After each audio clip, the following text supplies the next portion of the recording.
Good afternoon, everyone. Welcome to our webinar today, How to Be Heard, Media as a Public Relations Strategy. My name is Gina Desiderio. I'm just making sure the slide changes with us. I am Director of Communications here at Healthy Teen Network, and we are thrilled to welcome you in the third of our four-part webinar series in navigating the politics of public health. Healthy Teen Network, for those of you who aren't familiar, we are a national membership organization, and we promote better outcomes for adolescents and young adults by advancing social change, cultivating innovation, and strengthening youth supporting professionals and organizations. Most of you are attending today's webinar as a member, and so this is one of those membership benefits that's included, but there are other benefits to being a member. We have discounts on attending our annual national conference. We have an exclusive weekly e-gram. There are some other partner deals and discounts and many opportunities for networking. So if you aren't a member, we hope that you'll consider joining today. Just a little bit of information about today's session. We're using GoToWebinar as the forum for facilitating the webinar. There is an online frequently asked questions and guide for support if you need help with that. We will be taking questions through the panel. You have a question panel on the side of your screen. You can submit those at any time during the session, and we will answer them at the end of the webinar. If you find that you're having difficulty with your audio, sometimes we do find that participants have better luck calling in with a phone, whether that's a landline or a mobile phone, rather than using the voice over IP option, but that will depend on your internet connection. So just a little bit about the project that is supporting this work, this webinar series. About a year ago at our conference, we heard that from our members that they were concerned and they wanted support in developing messages for many different kinds of audiences, including those kinds of conservative-leaning decision makers as well as more liberal-leaning stakeholders. They wanted to know when they're educating or advocating on behalf of youth and adolescent health, would certain messages resonate better? And when we shared this need with one of our project officers at Merck, he was very enthusiastic in supporting us in this work. And so obviously now, this could not be more relevant given the shifting landscape of public policy decision makers and the threats we're facing every day to public health investments for our nation's youth. So the goal of this project is to increase the capacity of adolescent health organizations to educate public policymakers at all levels of the government on the imperative of sustaining and increasing public investment in positive sexual health education and services for youth. I do want to call your attention, if you didn't hear about it last week, we do have a new resource. It's an issue brief, Finding Common Ground, an overview on key conservative principles to support shared goals for adolescent sexual and reproductive health. That is available on the front page of our website if you want to find out more. For today's session, we have Brendan Steinhauser joining us from Steinhauser Strategies. To do this important work on this project, we put out a call for proposals for communications firms. We made sure that we'd be hearing from all sorts of organizations, those who were more conservative-leaning, those who were more liberal-leaning, and we're able to work across the aisles effectively. We received a bid from Steinhauser Strategies. They are located in Texas, and they have a long history working with people from both sides, and we are very excited to be working with them on this project. Brendan is a founding partner of Steinhauser Strategies, and together with our team, Steinhauser Strategies, they've spent the last few months interviewing thought leaders throughout the country regarding these key issues that we were interested in. And so these webinars are focusing on their findings as well as how we can use that information to strengthen our messaging. So I do have Brendan on the line right now. He's ready to begin. So welcome, Brendan. Thank you, Gina. It's good to be back with you guys and doing this presentation today on how to be heard, media as a public relations strategy. It's something that I really enjoy talking about. There's a lot to cover in the presentation. There's a lot of slides. So I'll try and go through at a good pace, but if you guys have questions, please do let us know. Please participate. Questions are always helpful, and we can get to those at the end. So today I'm going to go through kind of a few things. What is media, especially in the 21st century as it changes? Working with the press, building relationships and understanding how they operate and how you can work with them. telling your story, which is really important in terms of content creation, the timing, and the distribution of your story. And then some other tips and suggestions along the way. So we're going to cover quite a bit today. And on to the next slide, we'll start with the first topic, which is what is media. So obviously that's changed quite a bit over the last few years, even certainly over the last decades. But media is basically the way to reach a mass audience with your message. It not only includes newspapers such as the Wall Street Journal or the Washington Post, but also, of course, CNN, Fox News, National Public Radio. But of course, the biggest change recently has been the advent of social media, things like Twitter. You see the bird icon there. And then Facebook, which are powerful tools in spreading information through the traditional media, but also through things like blogs and kind of this phenomenon that is termed fake news, which we'll talk a little bit about as well. So on to the next slide. Okay, so 4 types of media that we're going to cover today include your traditional print media outlets, television, radio, and the internet, all of which were revolutionary at their time when they were created, and all of which are still very relevant today. So to the next slide, please. So print media, there's sort of a trend out there that is somewhat concerning, especially for those in the print media business, but the readership has been declining for your traditional newspapers and magazines, whether it is the New York Times, the Washington Post, the Wall Street Journal, but also news magazines like Time, Newsweek, U.S. News and World Report. A lot of those have been struggling and trying to survive in kind of the age of new media. However, as readership does decline overall and as more people move toward the internet and getting their news from all sorts of different sources, print media still matters, especially when it comes to older voters, older advocates, folks that kind of grew up reading the traditional newspapers. There's still a significant number of them who continue to do so. But you can kind of see on this chart here, there's still, a significant amount of people that just get their news from a newspaper in the traditional way through the print. But certainly a lot of people are going toward using a combination of print and desktop or print and mobile. But I just wanted to give you a sense of, don't think that the traditional newspapers are something you can afford to ignore when you're dealing with trying to get your message out. Okay, next slide, please. So again, some examples of print media include the biggest papers in the country, the New York Times and the Wall Street Journal, which those two sort of stand head and shoulders above the rest, both in terms of circulation, which is I think over 2 million each, and then also in terms of influence. They just have a lot of influence among folks who are TV producers, radio producers around the country. If you look at what, for example, NPR producers might read, they read the New York Times. If you look at what MSNBC TV producers read, it's the New York Times. So it has a huge following, not only among folks regionally in New York City and state and in the region, but also among political elites in Washington and among folks who create media throughout the country. So the New York Times is a big one for journalists in particular to read. The Wall Street Journal, actually I think the largest newspaper in terms of circulation in the country. It's a little bit more influential on the right than on the left, but it's still overall very influential, certainly among Wall Street, among business elites, among Republican donors. The Wall Street Journal is a must-read no matter where you live. So for conservative audiences and getting your message out to conservatives, certainly the Wall Street Journal has a big impact. And of course, both the New York Times and Wall Street Journal are also read internationally in Europe, Latin America, and Asia and beyond. So they have a lot of influence. Kind of in that next tier, the Washington Post, which is of course a DC-based newspaper, but has a lot of influence among political elites. So I kind of include that in this kind of circle here because the Washington Post has so much influence in Washington among elites there. It also has a pretty big circulation.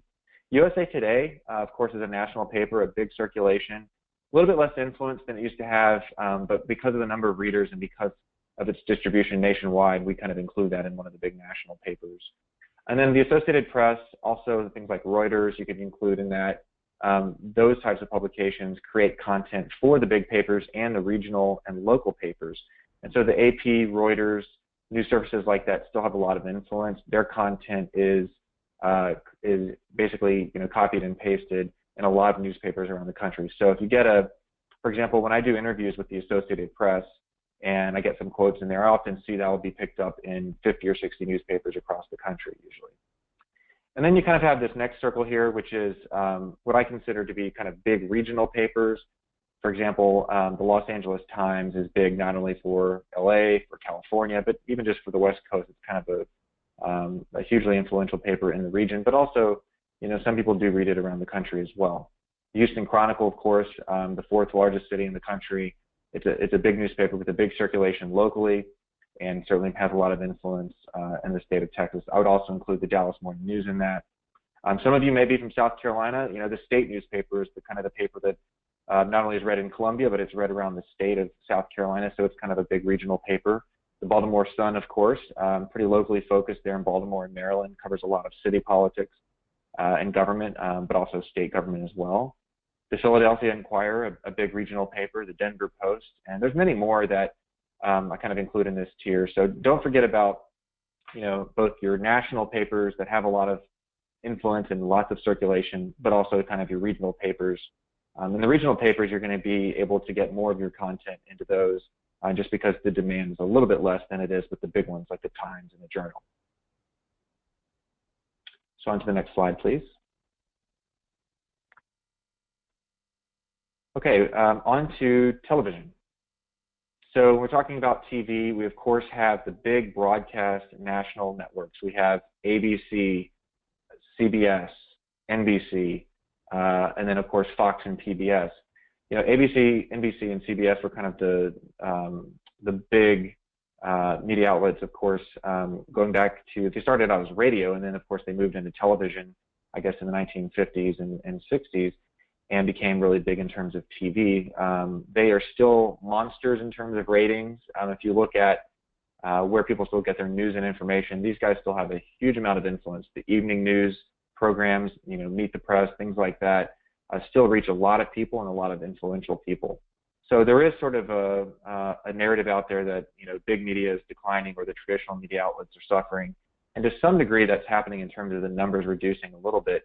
But if you look at what kind of raw numbers these organizations get in terms of viewers, it is off the charts compared to cable news, which we'll get to in a second. Cable news is actually much smaller than you might think. So getting a story there on the nightly news, getting something on one of those big stations, you're going to reach a lot of people. So it's very hard to do. It's kind of, it's kind of the holy grail when it comes to media, is getting on something like 60 Minutes or, the nightly news or Meet the Press or something like that. So big outlets still have a lot of influence. The ones that you guys are probably going to interact with the most and have the best chance of being able to work with are your local television stations. So all of the big media outlets, the ABCs, NBC, CBS, they all have the local affiliates in your markets typically. And actually some TV markets are quite small. So don't ignore those. If you're in a bigger city in your state, say for example, if you're in Atlanta, Georgia, you want to also look at the TV outlets around the state. And you want to have good relationships with those outlets, not just the ones in Atlanta. So, those are very influential still. A lot of people still get their information from the local news. Typically, the way it works, people will leave it on, have it on the local news, and then maybe it goes to the world news or the nightly news by the major broadcaster, and then it goes back to local news. So a lot of people leave that on, leave that station on and kind of get their national information, and they also get their local information. So don't discount local TV. They're actually very accessible, and we can talk about ways to interact with those folks and try and get your organization covered by those outlets. And then, of course, the remaining part of this is sort of the cable outlets, the big ones, Fox News, CNN, and MSNBC. Typically, the ratings have been kind of in that order as I have them listed, although it kind of waxes and wanes depending on who's in power, depending on particular shows and that sort of thing. But cable news has a lot of influence. Obviously, we know that the current occupant of the White House watches it obsessively, but certainly people in D.C., people in New York who sort of follow politics and policy closely, they always have those stations on. Obviously, Fox News is seen as the more conservative outlet, rightly so. MSNBC is seen as the more left of center outlet, and CNN is kind of seen as right down the middle, which I think is a fair analysis. But certainly there are people who are conservative that are on MSNBC, and there are people who are left of center who are on Fox News. So With our clients, we tell them to reach out to all of these outlets and to never turn down an interview with any of them because they still reach a lot of people. But just in terms of the circulation or the readership or the viewership of outlets, when you're talking about Fox News or CNN or MSNBC, those numbers, depending on the time of day and the show, they can be as large as 2 million or 3 million people watching on an average day for the big programs in the evenings, but they can also be as low as 100,000 people or 200,000 people watching nationwide. So that's a lot different than the big broadcast networks, which are sometimes 5 million, 10 million, 15 million, 20 million people watching. So it's something to kind of keep in mind. Let's go on to the next slide. Okay, public radio now. We've done print, we've done TV. Let's talk about radio. Number one is public radio. So you guys are probably pretty familiar with the idea of national public radio and how it operates. You have sort of the big NPR out of Washington, D.C. that creates national content that goes throughout the country. You've also got the independent local stations in your cities, and sometimes in small cities and relatively small towns around the country. But then NPR is the kind of the big one on the block. They create shows like Morning Edition, All Things Considered, on Fresh Air, and carry a lot of that content to their local stations. They typically are on FM stations. Most of your public radio is on FM band. And they usually cover stories a little bit more in depth, usually have more time to kind of talk about the issues. They take their time. It's a little less emotional and focused on sound bites, which I kind of like because it gives you a chance to really get into the heart of the matter. I've done a lot of NPR interviews myself. We've pitched a lot of clients to these folks and had a lot of success in getting them on. Certainly get in touch with your local public radio stations. That's one of the first things you should do, tomorrow, after watching this seminar, is to go and contact them and ask to get coffee with someone just to talk about your organization and talk about what you do. Because they actually do need local content. They get the national content. That's easy for them to get. What they really want is to cover the local stories, and they're going to be interested in hearing human interest stories that also have a policy angle. In terms of the audience does tend to be a little more in the center, sometimes left of center, depending. But don't discount the number of conservatives that actually do listen to public radio as well. There's been some studies out there that kind of show that there's a significant number that do listen to public radio, so don't discount that as well. On to the next slide, we'll talk about the next form of radio that's out there that you guys are probably familiar with, conservative talk radio. It's something that really started big in the 80s with Rush Limbaugh, of course. He was the first to kind of hit the scene in the 80s. His show still has maintained a very strong audience of 20 million people around the country. I think still in second place is Sean Hannity, who has a radio show and, of course, a TV show in the evenings on Fox News. Hannity, I think, is about 8 to 10 million, depending on the day and the week. Some of the other big names that you might or might not recognize, the guy next to Hannity is Glenn Beck. He's based in Dallas now, reaches a big audience and has his own kind of TV network called Glenn Beck TV. That's pretty influential among conservatives. And then the guy, to the bottom left with the glasses is Hugh Hewitt. He's with the Salem Radio Network. He's become kind of a bigger and bigger radio commentator. He's actually done quite a bit of commentary on CNN. He was a host of one of the presidential debates and asked questions of the presidential candidates in the primary. So he's somebody to kind of know about.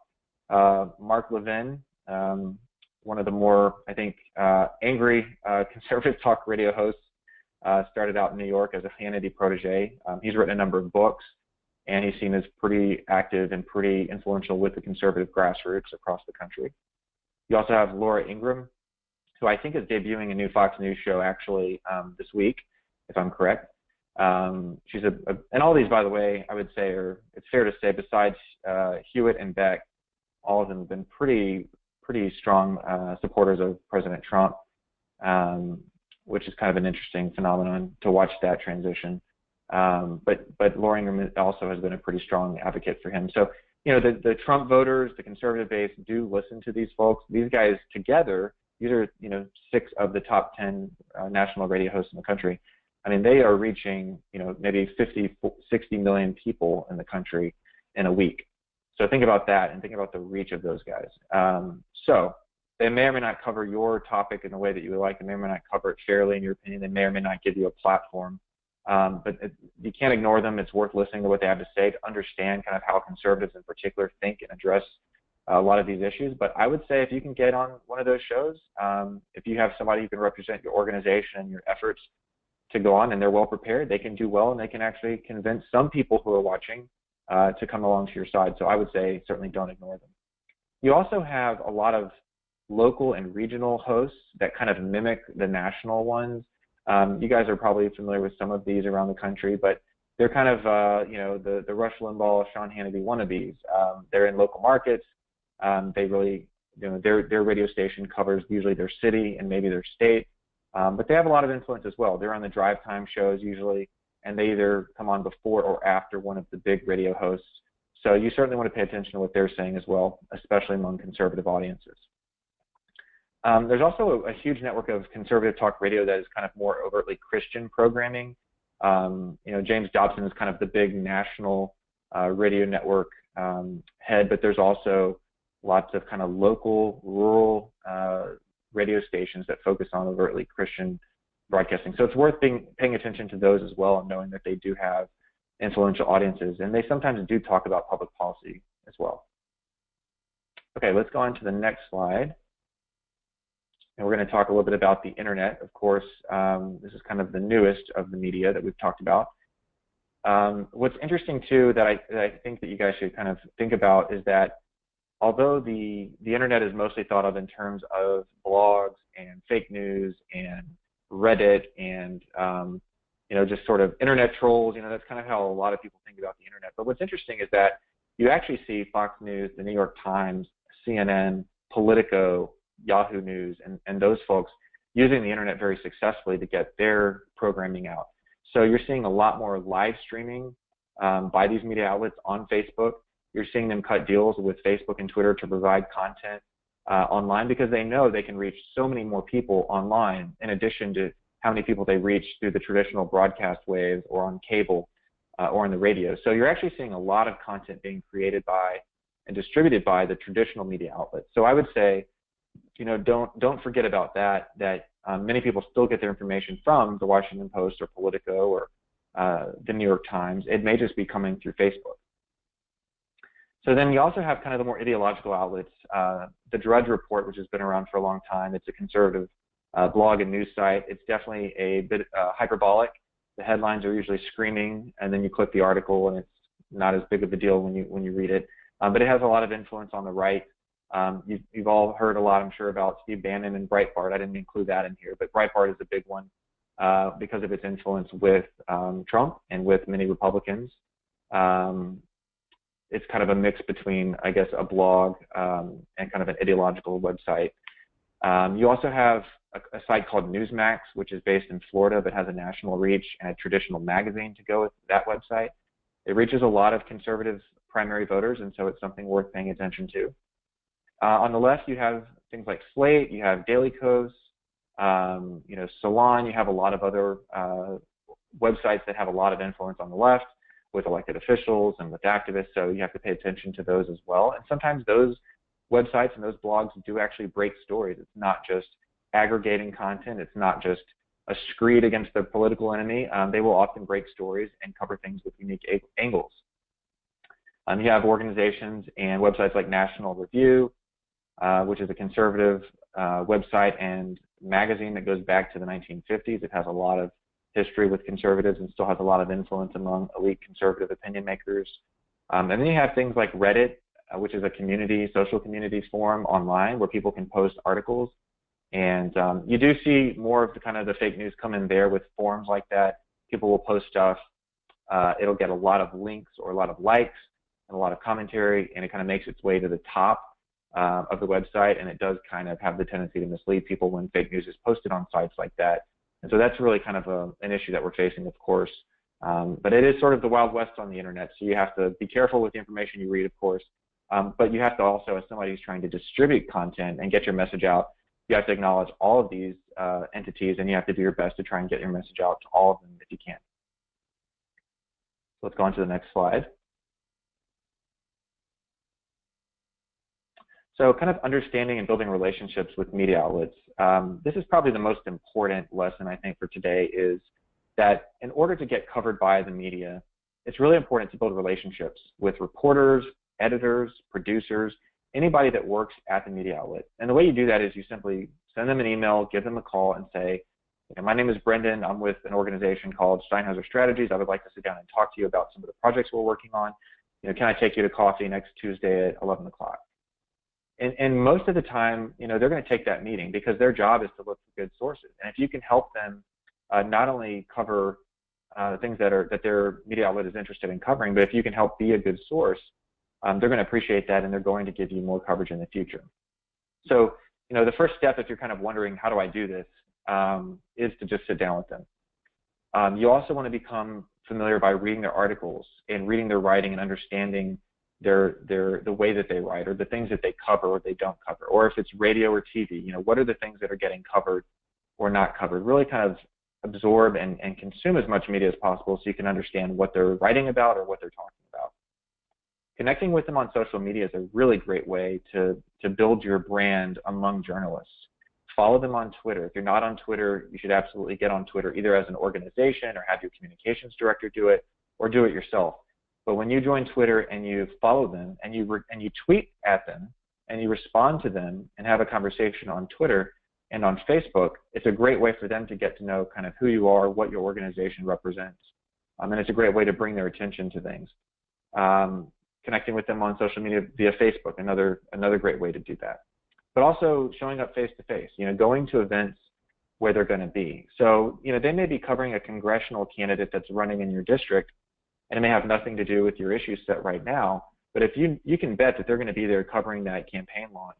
So just show up to the launch, find the reporters in the back of the room, introduce yourself, maybe give them your card, kind of tell them, oh yeah, I follow you on Twitter and I've seen some of the work you've done on this or that topic, and just kind of start that conversation. It's a great way to meet them in person, and then when they're seeing your stuff on social media, they can kind of put two and two together. And then when they get to that email, they're more likely to take the meeting because they've met you in person or they've seen you on social media. So you basically want to kind of get in their head a little bit by showing up all of the places that they are. And again, this is really important. If I have learned anything about media relations over the years I've been doing this, it's if you become a good source to them, they'll come back to you again and again. If you help them do their job and you help point them in the right direction on stories that they're writing or stories that they're covering, they're going to come back to you on the things that you care about, and they're going to give you quotes, and they're going to ask you about the issues that you work on. So sometimes you'll get a call from a reporter, and it'll have nothing to do with what you do, but don't just say, I can't help you, and I don't have time for that. It may be as simple as connecting them with someone who does have the answer that they're looking for, or maybe somebody that works in a legislative office and they don't, and they're trying to get to them. So if you can provide an email address for them and say, sure, here it is. Those types of things where you can be useful and helpful to them go a long way in building the relationship and helping you get coverage in the future. Also, make sure you return their calls, and we can go into the next slide here. But return their phone calls and make sure that you, even if you can't talk right away or you can't give them something on the record, make sure you get back to them so they know that you are someone that they can work with in the future. Okay, when you're dealing with media, one of the first things you want to do too is to figure out the market you're targeting, whether it's city or statewide or national, and start to put together your list. And you can certainly do this on an Excel file, very simple, with their name in one column, their email in another, their phone number in another, the outlet they work for. You can do that, and that's fine. That's a good way to start. But if you want to take it to the next level, you can then take that Excel sheet and you can upload it into something like HighRise or MailChimp or Constant Contact. These are ways to keep track of your contacts. These are ways to communicate with those contacts. So I've used all three. I think MailChimp is probably the best for emailing out information to reporters, sending out press releases and things like that. So start to build your media list. Pretty much everybody that works at the outlet, that's an editor, a writer, a producer, a digital director, put them all in there, get their email addresses, their names and their phone numbers. This is something that's a good intern project if you have an intern to help with that. And just start to collect those and keep them updated in your system. And then you can frequently communicate with them via email. You don't want to spam them. You certainly want to send press releases out when you have something of interest, when you have something new. If you're emailing them more than once a week, you might get unsubscribes, you might get them to mark you as spam and that sort of thing. So send them information via one of these systems when you have something really, really new, really interesting, really timely. And you can also, follow up with personal emails as well, so they can see that it's not just a mass communication, but that you actually are spending the time to try and get in touch with them. And then again, we always kind of over rely on email and text messages these days, but with media, like everything else, the power of the phone call, the power of the in-person meeting still matters. So if you put out your press release and you invite them to an event, make sure you have somebody following up on the phone and saying, hey, I wanted to make sure you got that email. We really would like you to be there. We'd like you to cover our event. I mentioned this earlier too a little bit, but make sure you read what they're writing about, read what they're covering, listen to what they're talking about on the air, so that you can talk about that with them and say, oh, I saw the story you did on, X. Well, have you thought about covering it this way? Or have you thought about interviewing someone in our network who had a similar experience? It's a way to kind of get your organization and get your network in to get some coverage. So make sure you kind of know what they're covering, how they're covering it, and look for angles or hooks that you can use to get them to cover your organization or your issue set. Also, stay in touch with them on social media. So, sending them emails, making phone calls, meeting with them in person, but make sure you like all of the media outlets in your market on Facebook so you can follow their news, and make sure that you follow them on Twitter as well. And from time to time, you tweet at them with information or with new studies or with new hires or an op-ed that you write or things like that. All right, let's go on to the next slide. So speaking with reporters, when you get them on the phone, when you're talking to them in person, obviously you want to be cordial. They're not going to become necessarily your friends, but they shouldn't be your enemies either. You should not treat them with disdain. You should treat them as human beings and treat them in a professional manner. But know that they're not necessarily there to help you. They're there to get information. They're there to kind of do their jobs, and your job is to get your message out. But the way to maintain a good relationship and to maintain professionalism with them is to always try and return their phone calls, even if you have to say no comment, or even if you say, I can't talk to you right now, I can't talk to you on the record, I can only talk to you off the record, that's okay. It's good to say, let me get back to you, what's your deadline? Sometimes I am in a meeting and I get a text from a reporter and they want something, they want to talk, and often I'll say, hey, I'm in a meeting, I can talk to you in an hour, what's your deadline, what's your story? And usually they'll get back, tell you what that is, and you can kind of set it up from there. Let's talk a little bit about on background and off, on the record, on background, and off the record. This is really important.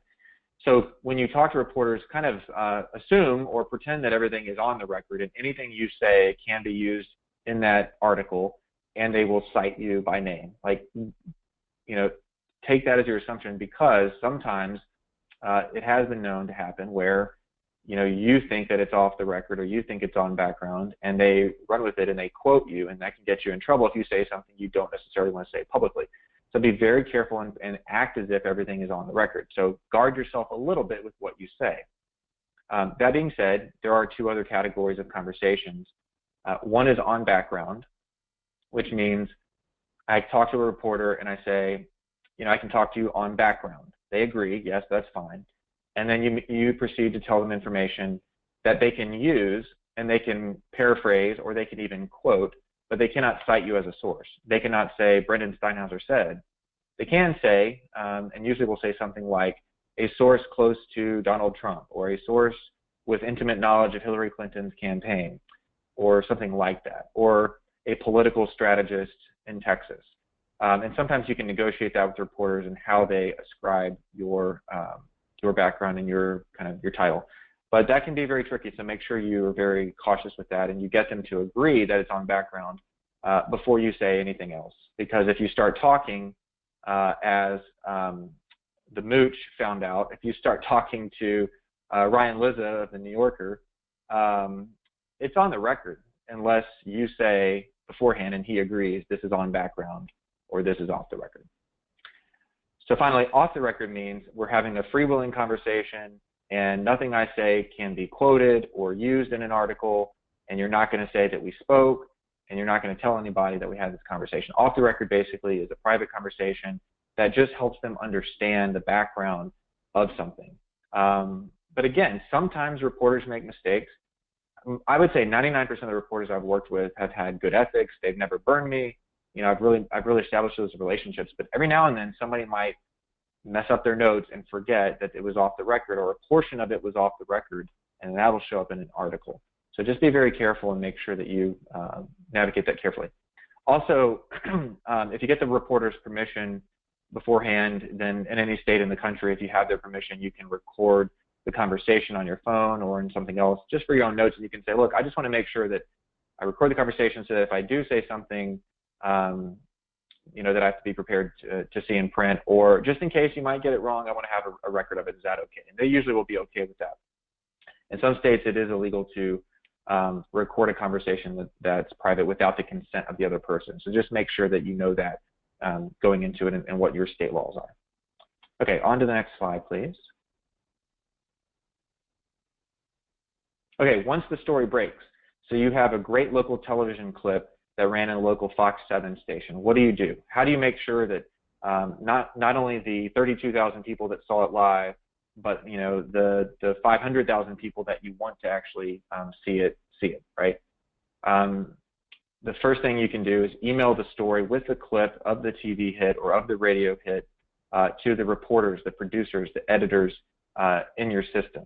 If you do it from a personal account, if you don't use HiRise or MailChimp or something, make sure you blind carbon copy them, BCC. It's a great thing to do in general with email, but especially with media. You don't want to expose all of their email addresses, and then it'll just lead to them being mad at you and upset. So make sure you email it to everyone so they see it. So reporters can see this interview that your CEO did on this epidemic that we face, right? This healthcare epidemic, or whatever the topic is, or this new drug that is going to change lives for the better. So send it out to editors, reporters, producers, influential people, lobbyists, staffers, all those types of folks. And then, because all of you hopefully will have Twitter by tomorrow, if you don't already, make sure you tweet the article or tweet the television interview using a hashtag that people actually use. A hashtag is just a # followed by a phrase that people use on Twitter to basically get that content that they tweet out into sort of a column that people follow. So for example, there might be a hashtag that's in Texas, it's TXLedge. Just, you know, everybody uses that. That's political. In Florida, a big hashtag that conservatives use is I think it's SAYFIE, SAYFIE. Another one is TCOT, Top Conservatives on Twitter, TCOT. So you can kind of see what people are using for hashtags, and then you can use that hashtag in your tweet. But use something that people actually use in your state and follow. Definitely share your article on your Facebook page. You can tag influential people. You can tag elected officials, activists, people like that, to make sure they see it so it shows up on their feed. You can have people post the article or the video on their Facebook page. If there's a few legislators on a committee and you want to make sure that they and their staff see this TV interview that has this important information, you can go to their Facebook page and post the link, and the video will pop up. So put it right there in front of them, because a lot of people won't see it unless you do that. If you have a little bit of a budget, I wrote here $20 to $100, but even if you have $10 to boost a post on Facebook, you should do that. Facebook, of course, is a business. They want to make money. They make money through advertising dollars. So they want your money to make sure that more people see your content. If you have 1,000 Facebook fans, followers on your page, every post that you do is not going to reach all 1,000. Facebook now kind of requires you to spend a little bit of money to ensure that that content gets to them. And we, you know, that's something you can look into and do a little research on. You can get really in the weeds on how to do it effectively, but there's a lot of targeting that can happen on Facebook that's really powerful. And then once the story breaks and you've kind of done all these things, also follow up with the reporter if there were any corrections that need to be made, if you just want to thank them, if you want to tell them about something else that's coming down the pipe. They really do appreciate that feedback. I mean, I've told reporters, hey, I don't agree with everything you wrote in that story, but it was really well written. You know, I really enjoyed reading it. Hey, I appreciate you getting the story right, you know, and taking the time to talk to us. Things like that, where you actually treat them as human beings and appreciate the work that they're doing, because many of them work hard and don't get paid very much. So a little bit of appreciation goes a long way. Okay, on to the next one, please. So let's talk a little bit about digital marketing, Facebook and Twitter and Instagram. Facebook is kind of the most powerful. It's the biggest of the social media organizations that are out there, or companies that are out there. You want to make sure that you're sharing content on Facebook that's relevant to your audience, that's compelling, and that it's timely. So look for posting things that are relevant to your members, to people that like your page for a certain reason, and will that they'll be interested in. It should be compelling. It should be a tearjerker, or it should be interesting, or it should be shocking, or it should be new, or something that's compelling to get more activity on that page, on that post. And timely. Look for posting things when there's a news story about it, or there's a, again, if the national media is covering something that is relevant to your organization, post your information about that, or your news study, or your post in the context of that news cycle. In terms of content on Facebook, don't go too text heavy.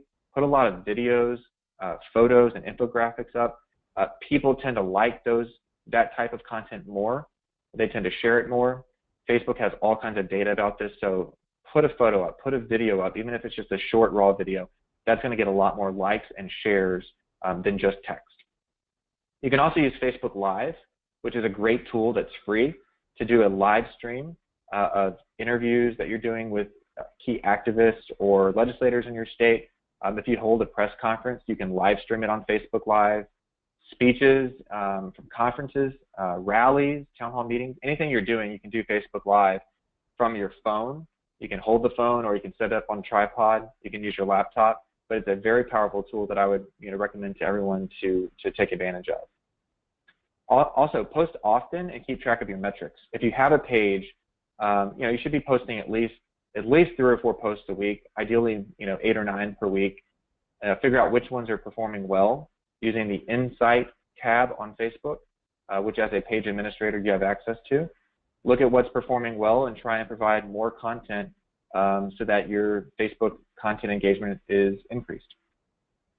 And I talked a little bit about boosting posts. You can also use advertising dollars to grow your fan page by doing page ads. All right, let's go on to the next slide. And when you do that, anybody interested in learning more about all this stuff, you can really do your own research online. You can just kind of Google how to do Facebook ads, and they have tutorials they can walk you through as well. So quickly on Twitter, who's on Twitter, who follows it? It's typically a more elite audience of journalists, activists, staffers for legislators themselves, lobbyists. So it's a great way to talk to the echo chamber, if you will, and elite audiences. Most of your grassroots activists, typically aren't on Twitter. Some are, but that's not really where you're going to reach them. You're going to reach them on Facebook. On Twitter, if you follow a person and you tweet at them and you send them a direct message, a DM, they're more likely to engage back with you. So if there's a legislator or a journalist that you want to talk to or need to talk to, engage with them in a positive way. Tweet at them, thank them for things, or if you have to correct them, but do it in a cordial way. But put information in front of them by tweeting at them, using the @ and then putting their Twitter handle or their name. Retweets are great. You can retweet people. You can like their tweets. And everybody on Twitter looks and keeps track of how many retweets they got, who retweeted them, who liked their content. So that type of engagement with journalists, with legislators is very powerful. And then I'm going to talk about Instagram just briefly. If you do have a lot of good, high-quality videos and photos that really tell a compelling story, that's where Instagram comes in. Instagram is a great place for photos that tell a story. It's one of the growing social media platforms, and you definitely can reach a non-elite audience on Instagram. A lot of people are on Instagram, and people that are not necessarily on Twitter. So on to the next one. I know I'm going pretty fast here, but if there are any questions, please do ask us questions, and we'll get to them at the end here. Okay, ways to get your message out. So we're going to talk quickly about opinion editorial or op-ed pieces, letters to the editor, your own website, press releases, and press conferences. So op-eds first. Op-eds are essentially, and you can go on the next slide. Op-eds are opinion pieces that appear opposite the editorial of a newspaper. So these are written by usually people who don't work for the paper. These are written by activists or legislators, and these appear as opinion pieces in the newspapers. They're usually between 450 to 700 words.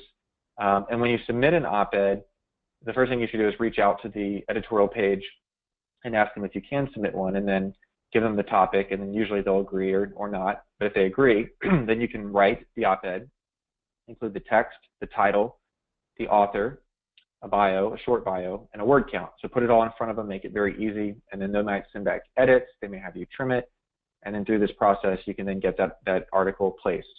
But feel free to just email the editorial page editors, call them and follow up, and get the kind of the rules for that local paper as to what they need.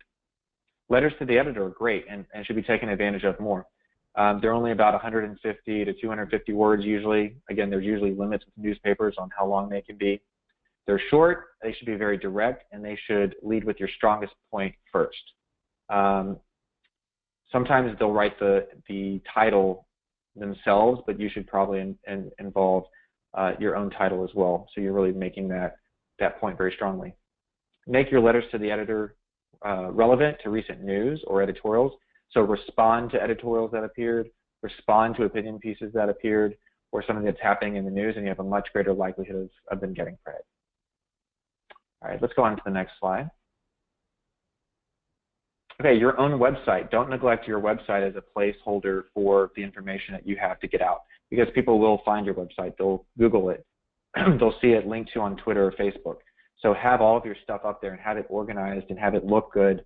And just like Facebook and other social media properties, you know, people tend to like videos, they tend to like photos and consume that content more than they do text. So you have to have a balance of kind of video and photos with text. I know there's a lot of information you want to get out, so really figure out what's the shortest way to do it, be as concise as possible. And I would really recommend having a news section on your website or a blog where you can post articles, where you can put emails to your members, where you can put your news hits like your TV interviews or your radio interviews and your position papers. So they're all showing up in a blog format, and people can scroll and see all the things you have. They're time-stamped, so they're there forever unless your website goes down. So it's a great way to store that content for people that might be looking for it in the future. It's also a great placeholder to have a link that you can then tweet out or put on Facebook to promote your website. And the more often you post on your website and the better you do with tagging the content on a category, the more traffic you'll get, the more eyeballs you'll get. So as frequently as possible on your website, you know, post that stuff. And then, yes, let's go on to the next slide. So press releases, you know, people will send out a lot of press releases that reporters tend to ignore. The ones that are not ignored are short, they're to the point, and they alert the media to an event or a new study or program, a new hire or a legislative movement. I would try and stick to 300 to 400 words at most and provide the content of the who, what, when, where, why, and never include attachments. Sometimes those get hung up in spam filters. And a lot of course, nowadays, everybody's using these to communicate. Reporters are constantly on their phones, so they're going to want to see that press release just as they scroll on their phone. So just put the text in the email and then send it to them so they can quickly read through it. Make sure you include your contact information as well on your press release so they can quickly call the right person or respond to you. Okay, let's go on to the next slide. Okay, what makes news? Unfortunately, it's the things that are a bit out of the ordinary. It's not the day-to-day stuff that actually matters a lot. It's often man bites dog, right? A story that's out of the ordinary. Or if it bleeds, it leads.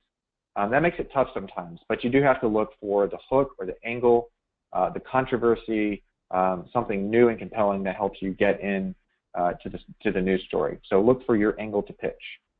You know, the other thing that helps is high-profile spokespeople, elected officials or celebrities or local community leaders. Look for people to join your organization in an advisory role or in an unpaid volunteer position who can help you get the message out. Maybe a former legislator, maybe a local celebrity that is a sports hero or something like that. That can often help bring media attention to your cause. Let's go on to the next slide. Okay, wrapping up here with press conferences. So if you have something really compelling to talk about, if you have something that warrants a press conference, here's the kind of tried and true method to do it and have people show up and get something out of it and help you lead some media coverage. Basic things like finding a location that's easy to find, that has good parking, that it's not a pain to get there and to park there. That's something I hear from reporters all the time. You know, why did you guys have this press conference, you know, way across town and there's no parking, it's just too hard to get to. So make it very easy for them to come. Keep it short. This is the biggest problem with press conferences across the board. They go on too long. If you can get it done in 29 minutes, that's perfect. It gives you enough time to cover what you need to cover, you know, to answer questions and to get your, you know, get your hit on the 5 o'clock news that day. Limit the number of speakers and the length of speeches, and have people beforehand agree to limiting their remarks to maybe 2 minutes at most. But I would even say if you can do 90 seconds, that would be even better. And have somebody serve as kind of a moderator or host who's not afraid to cut that person off if they go over the limit and kind of bring it back to what you're trying to do. In terms of promoting your press conference, send out a press release with the details of the conference a week before to put on their radar and their calendar. Send out the same press release with any updated information the day before. And if you can, the morning of, even better. The morning of is when you should have your staff or interns make phone calls to make sure that they got the information and that they're coming to your press conference. A couple of other things about press conferences here in the next slide. Bring copies of the press release with quotes from your CEO or whoever you're quoting. Hand those press releases out at the press conference so that people can use those quotes. And they have that information right in front of them. They can easily, not only do they have it on their mobile phone, but they also have it in print. It just makes their job a lot easier. If you're doing a big press conference and you have TV and radio coming, get a press riser. Make sure you have a multi-box where they can plug into, where they have power. Make sure you have extension cords, and then you test everything beforehand. Test the microphones again and again. Test the lighting, the Wi-Fi, all of your AV needs. Make sure everything works. And you know, the couple of hours before your press conference, make sure it works in the 15 minutes before your press conference. And also frame your press conference with real people. Make sure you have real people who would benefit or suffer due to the consequences of the public policy question at hand. Don't just have a bunch of guys up there in suits, which we all tend to do. Make sure you have real people who are not paid to be there to have a role in that press conference as well. Typically, we also recommend having kind of a general theme that people can take away, whether it is kind of a new study or a new drug or a new policy, and then have kind of 3 or 4 sub-messages within that, with one person sort of making the point one at a time, and then have somebody come in at the end, wrap it all up nicely in a box. We have Q&A, and then we're done. All right, on to the next slide here.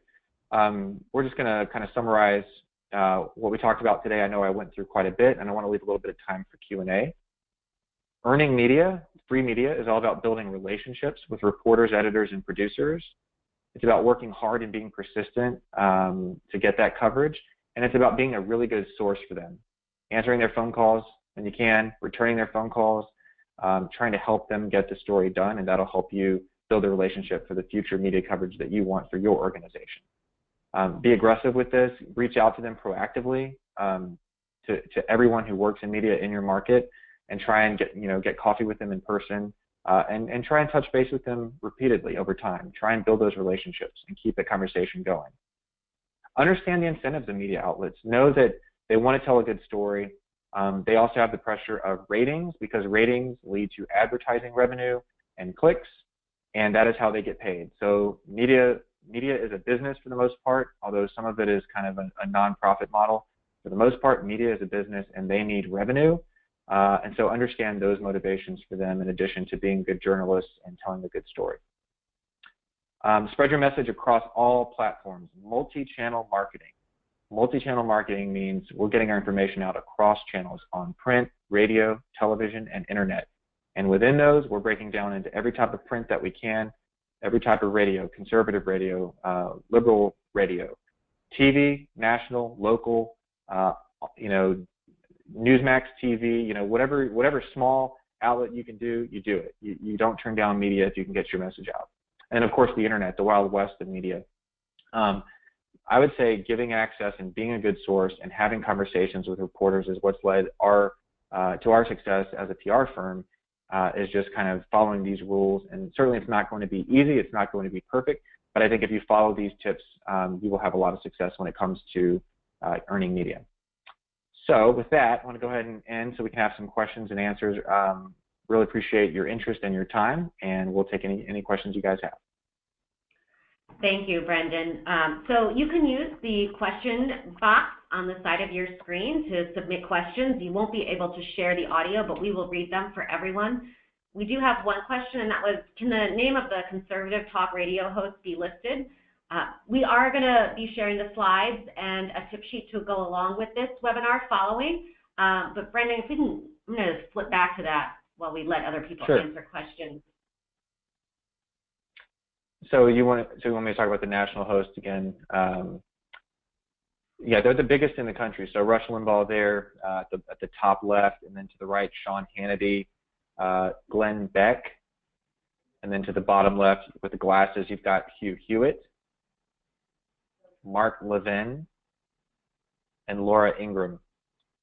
You know, there's probably a second tier, I guess, of another, 5 or 6 national figures, but those are sort of the big ones. And then what I said too earlier was make sure you also get to know who your local hosts are, your drive time or morning time hosts on those stations that carry these big national guys, because you can call into those shows and probably get through the screener if you can kind of be a little cautious about what you say when you're talking to them. But call in. I mean, they'll take callers that agree with them, callers that disagree with them, conservative, liberal, moderate. They'll take those callers. Be prepared for a bit of a debate, but absolutely call in and reach those audiences, because they have a lot of influence, especially if you're trying to reach conservative audiences. And I wouldn't get, if you do that, really just focus on the facts. Try and stick to like one main point. You only really have time for one point. If you want to correct something they said, or you want to get some information out, maybe it's about abstinence-only education and the costs of that, right?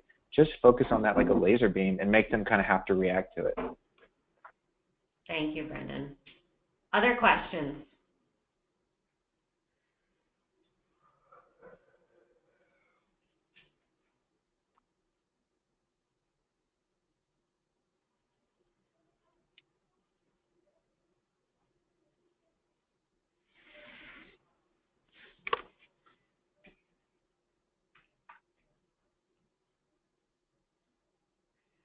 Brendan, I know I've read conflicting points on having press releases versus doing blog posts. I know where we've ended up is that our blog posts tend to have more of a voice and be personal, so that if we want to do a press release, it does look differently. Do you want to talk about that a little bit and what differences you've seen people do? Sure. Yeah, I think in general, you should do both. You should do all types of content. And some people on their website will distinguish between like press releases that are all kind of in a line, and then kind of the blog, where the blog is more personal, or the blog includes personal stories, but also interviews by the principal of the organization, news media hits, things like that, opinion pieces that they publish. You can also combine them. I'm kind of a big fan of combining them and putting a section that's either called news or blog, and putting all of that in one place. Because then if somebody comes in for your press release that you sent out a week ago and they wanted to look something up, then they see all that other content with a personal narrative, or they see the interview that your CEO did with the local television station, right? Or conversely, if they come in and they see, they're looking for an interview that you did because they want to watch that again, and they may have some questions for you. Right below that is a link to an excerpt from a study that you have that's really important.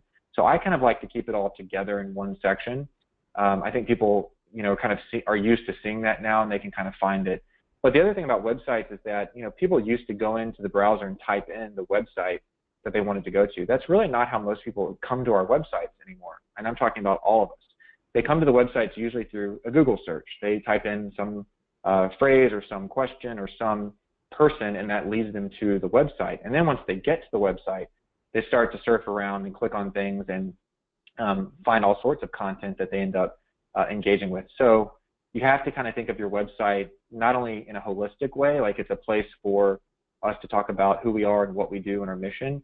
It's also a place to hold content that may not be accessed for 3 years, but when that content is accessed in 3 years, it's like an NPR reporter that wants to cover the very specific thing that we want to talk about.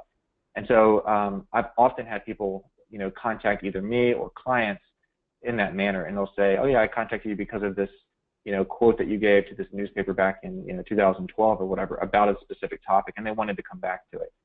So websites are kind of different. Think of your content as very individualized and atomized, but also something that can be aggregated. It can be put together in a holistic package. But that flexibility allows you to do a lot. And also I'll say too, I really, like for our clients, we really do a lot of the content creation for them, but we will do a lot of cross-posting. So if it's on the blog, it's also going to be on Facebook. It's also going to be on Twitter. It's not exact. Don't like automatically take the content and replicate it systematically with a program. Don't do that. But you can post the same links on Twitter and on Facebook and on your blog, so people can kind of get to it 3 different ways. Thank you. We don't have any other questions, and it is 2 o'clock.